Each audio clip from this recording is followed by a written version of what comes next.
स्त्री के ऐसे सिंदूर लगाने से पति का भाग्य चमक जाता है। दोस्तों, सिंदूर औरतों का सुहाग का प्रतीक है। साथ ही साथ श्रृंगार में सबसे ज़्यादा महत्वपूर्ण सिंदूर ही होता है। और एक शादीशुदा बहन अगर सिंदूर लगाती है तो वो और भी ज़्यादा सुंदर लगती है। लेकिन कुछ गलतियां कर देते हैं हम लोग सिंदूर लगाने में, जो कि उनके पतियों के लिए अच्छी नहीं होती है। तो चलिए फिर कुछ ऐसी बातों के बारे में जानकारी ले लेते हैं। दोस्तों, आपको घबराने की ज़रूरत नहीं है कि हमारे वास्तु शास्त्र और पुराणों में सिंदूर लगाने के कुछ ऐसे महत्वपूर्ण नियम बताए हैं, जिनको जानने और करने के बाद भी आप अपने पति की किस्मत के दरवाजे को खोल सकते हैं और उनके कारोबार या फिर बिजनेस में तरक्की दिन दुगनी रात चौगनी कर सकते हैं। लेकिन शास्त्र में यह भी बताया गया है कि अगर सिंदूर लगाते समय आप यह गलतियां करते हैं तो आपके प्रति कभी भी धनवान नहीं बन सकते। उनके हर कामों में बाधा आती रहेगी, बनता बनता काम बिगड़ने लगेगा और साथ ही दुर्भाग्य भी उनके दरवाजे पर दस्तक दे सकता है। तो अगर आप भी जानना चाहती हैं कि सिंदूर लगाते समय हमें कौन कौन सी बातों का ध्यान रखना चाहिए, तो आइए शुरू करते हैं।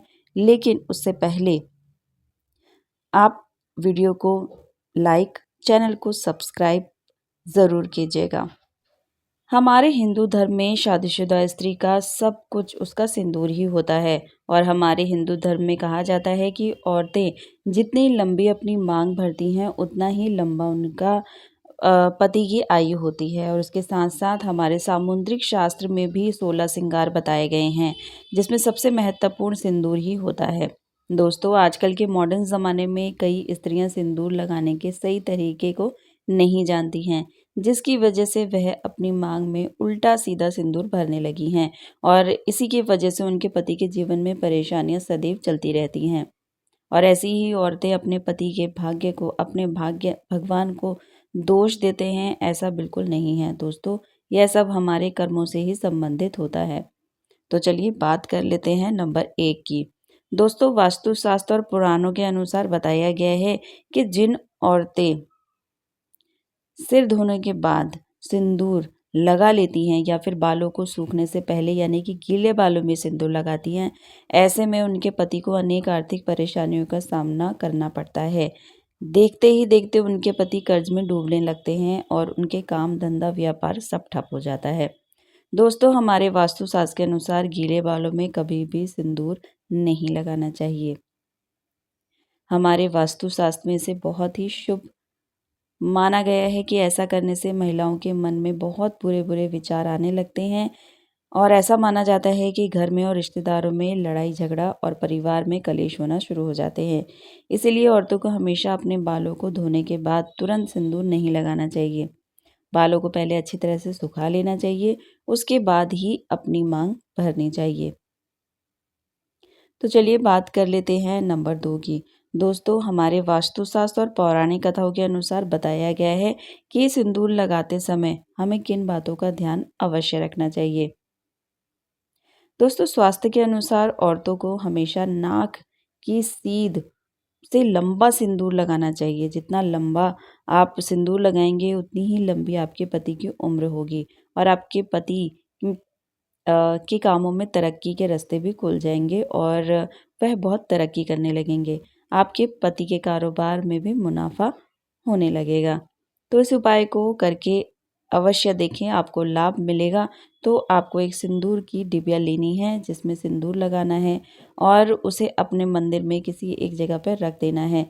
जब भी आप स्नान करके आए, अपने बाल सुखाने के पश्चात उससे दिव्य सिंदूर को निकाल कर लगा लेना है, जो कि मंदिर में रखा है। ऐसा करने से आपके ऊपर सदैव देवी माँ और देवताओं की कृपा बनी रहे। नंबर 3, दोस्तों, हमारे हिंदू शास्त्र में यह भी बताया गया है कि इस फैशन के दौरान में महिलाएं अलग अलग बनावटी कपड़े पहनने लगी हैं और उसी तरह के सिंदूर को भी अपनी सहूलियत के हिसाब से जैसे भी उनकी इच्छा होती है वैसे लगाने में लगती है, जो कि बिल्कुल गलत है। सिंगल सिंदूर लगाते समय महिलाओं को इस बात का अवश्य ध्यान रखना चाहिए कि सिंदूर हमेशा नाक की सिधाई में लगाना चाहिए, जो कि औरतें टेढ़ी मांग कर में भी सिंदूर लगा लेती हैं।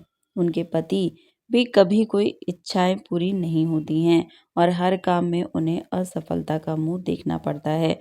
दोस्तों, जो स्त्री अपनी मांग के सिंदूर को अपने बालों से छुपा लेती हैं, ऐसी स्त्रियों के पति को समाज में कभी भी सम्मान की प्राप्ति नहीं होती है। इसलिए दोस्तों, कभी भी मांग में लगा हुआ सिंदूर छुपाना नहीं चाहिए। बालों से और नाक के बिल्कुल सिधाई में ही सिंदूर लगाना चाहिए। ऐसा करने से घर में कलेश भी नहीं होते हैं। नंबर 4, दोस्तों, हमारे वास्तुशास्त्र के अनुसार माना जाता है कि अपने सिंदूर को किसी भी औरत के साथ नहीं बांटना चाहिए और ना ही किसी को देना चाहिए। अक्सर कोई औरतों की आदत होती है कि वे अपना सिंदूर दूसरी औरतों को लगाने के लिए दे देती हैं, या फिर कोई औरत जिसके पास सिंदूर खत्म हो जाता है तो वह दूसरी औरतों को जाकर दे देती हैं, और जिसके पास खत्म हो जाता है वो मांग लाती हैं किसी और से। तो ऐसा नहीं करना चाहिए। यह बहुत ही बड़ी गलती होती है। आप अपने पति का सौभाग्य आप खुद ही दुर्भाग्य में बदल दोगे। वास्तु के अनुसार सुहागिन औरतों को अपने 16 श्रृंगार को किसी के साथ भी नहीं बांटना चाहिए और ना ही किसी के मांगने पर देना चाहिए। किसी से मांग कर सिंदूर नहीं लगाना चाहिए। ऐसा करने से आपके घर में दुर्भाग्य आता है। अगर जो भी अपनी बिंदी या फिर सिंदूर या 16 श्रृंगार में से कोई भी चीज़ किसी को देती है तो उसका सौभाग्य उसके पास चला जाता है। अगर मांगना ही है तो कोई छोटी मोटी चीज़ मांग सकते हैं, लेकिन बिंदी और सिंदूर एक सुहागिन के लिए महत्वपूर्ण चीज़ है। इसलिए अपनी बिंदी और सिंदूर किसी को भी ना दें। नंबर 5, दोस्तों, हमारे वास्तुशास्त्र में यह भी कहा गया है कि किसी भी त्योहार के मौके पर खुद सिंदूर नहीं लगाना चाहिए। अपने पति के हाथों से सिंदूर लगवाना चाहिए। ये बहुत ही शुभ माना जाता है। करवा चौथ, दीपावली आदि त्योहारों में अपने पति के हाथों से सिंदूर लगवाना चाहिए। माना जाता है इससे दोनों पति और पत्नी में प्रेम बना रहता है और ऐसा करने से आपके सौभाग्य में वृद्धि होती है।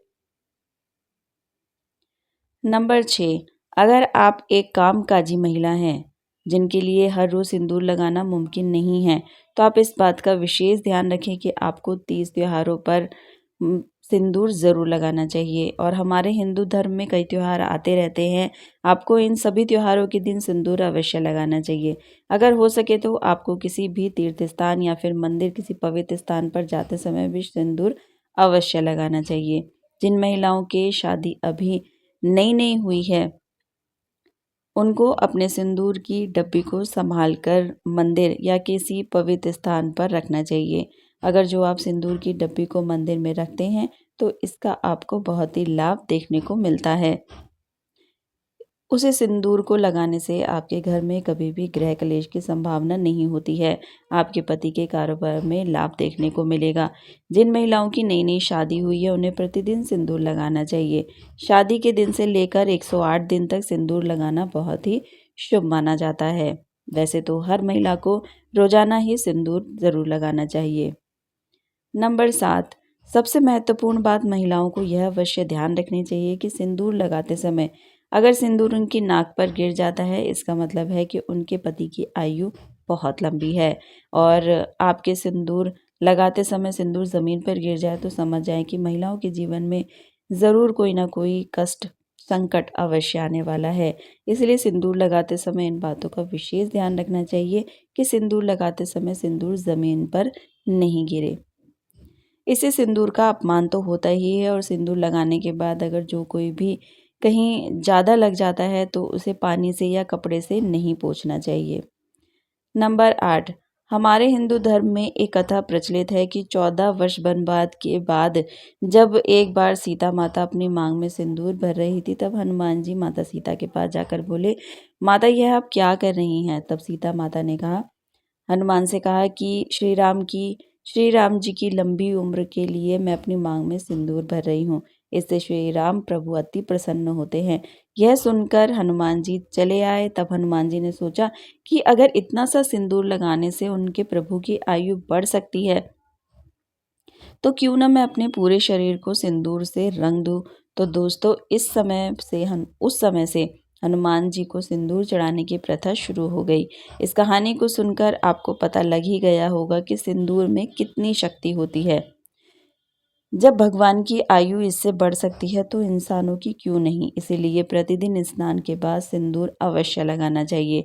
इससे न केवल अपनी पति के सौभाग्य वृद्धि होगी, बल्कि आपके पति की उम्र भी लंबी होने के साथ साथ उन्हें अनेक प्रकार के मानसिक शक्तियों की भी प्राप्ति होती है। इसलिए आप लोगों से हाथ जोड़कर निवेदन है कि सौभाग्यशाली स्त्रियों की मांग के सिंदूर ही उसकी असली पहचान होती है। तो दोस्तों, आज हमारी वीडियो आपको कैसी लगी कमेंट बॉक्स में प्लीज़ ज़रूर बताइएगा। वीडियो पसंद आई है तो वीडियो को लाइक, चैनल को सब्सक्राइब ज़रूर कीजिएगा और कमेंट बॉक्स में जय श्री राम ज़रूर लिखिएगा। तो चलिए फिर मिलते हैं नेक्स्ट वीडियो में। वीडियो देखने के लिए आपका बहुत बहुत धन्यवाद।